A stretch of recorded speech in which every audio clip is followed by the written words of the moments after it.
আগামীকাল মহান বিজয় দিবস। বিজয় দিবসের অন্যতম একটি আকর্ষণ সেটা হচ্ছে আমাদের জাতীয় পতাকা। মাদারীপুর থেকে খোকন ভাই জাতীয় পতাকা লাঠির সঙ্গে বেঁধে বয়ে নিয়ে এসেছে দর্শকদের কেনানোর উদ্দেশ্যে।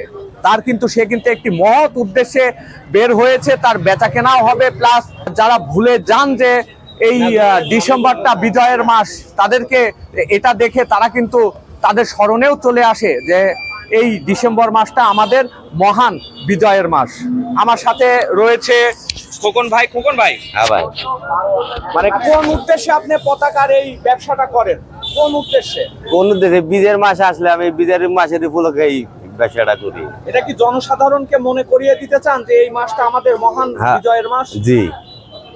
আনন্দ পান এই পেশাতে? হ্যাঁ, আনন্দ পাই। কেমন বেচা কিনা হয় আপনার? বিস্তারিত বলেন। বেচা কিনা ভালোই, এবছর ভালো হচ্ছে। কেন ভালো বিক্রি হচ্ছে অনেক, কিভাবে বলবো, মানে তো এক সময় একটা প্রতিদিন কত পিস বেচা কিনা করেন? কত 100-200 পিস বেচা কিনা করি। হ্যাঁ, থাকে। কি পরিমাণ থাকে? আচ্ছা, কি পরিমাণ লাভ? ওই 500-700 টাকা থাকে। 500-700 টাকা? হ্যাঁ, সংসার চলে? সংসার চলে না, এটা বোর্ডিং ভাড়া আর বেশি হয়।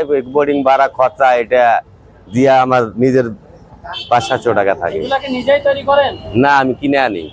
কিনে আনেন? হ্যাঁ, মানে 25 টাকা।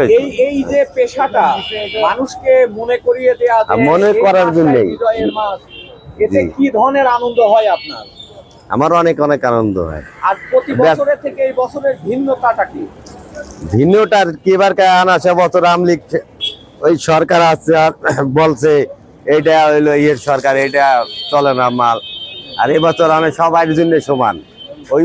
ওইবার আসলে দলীয় সরকার, এবার হলো সবের জন্য এই বিজয়ের মাস সমান। অর্থাৎ সরকারের পতনের পর জনসাধারণ এই বিজয়ের মাসটা বেশি পালন করছে। আপনার এটাই মতামত, তাই তো? বিজয় দিবস সত্যি অন্যরকম অনুভূতি। বিজয় মানে আসলে একটি মুক্ত বাতাস, একটি স্বাধীন সার্বভৌম দেশে নিজের মতো করে উদযাপন করা। আসলে আগামী কালকের যে বিজয় দিবসটি আসছে, এটি সত্যি একটি অসাধারণ বিজয় দিবস হবে বলে আমি মনে করি। এটা হচ্ছে আমার ছোট ভাইয়ের জন্য কিনলাম, আর এটা কিনলাম আমার বাইকের জন্য। এটা আমার বাইকের জন্য, আর এটা আমার ছোট ভাইয়ের জন্য। আশা করা যায় এই যে মানে একটা সরকার পতনের পরে প্রথমবারের বিজয় দিবস, এটা কি বেশি আনন্দের কিনা আপনাদের জন্য? সবকিছুই আনন্দের জন্য। সরকারের সাথে না, এই দিনটা আসলে আনন্দ। বিগত কিছু বছরের থেকে এই বছরে পতাকার বেচা কিনা এই বিজয়ের মাস উপলক্ষে অনেক বেশি। খোকন ভাই কিন্তু খুশি রয়েছে, জনসাধারণের মনেও রয়েছে আনন্দ। আগামীকাল 16ই ডিসেম্বর, সবাইকে বিজয়ের শুভেচ্ছা।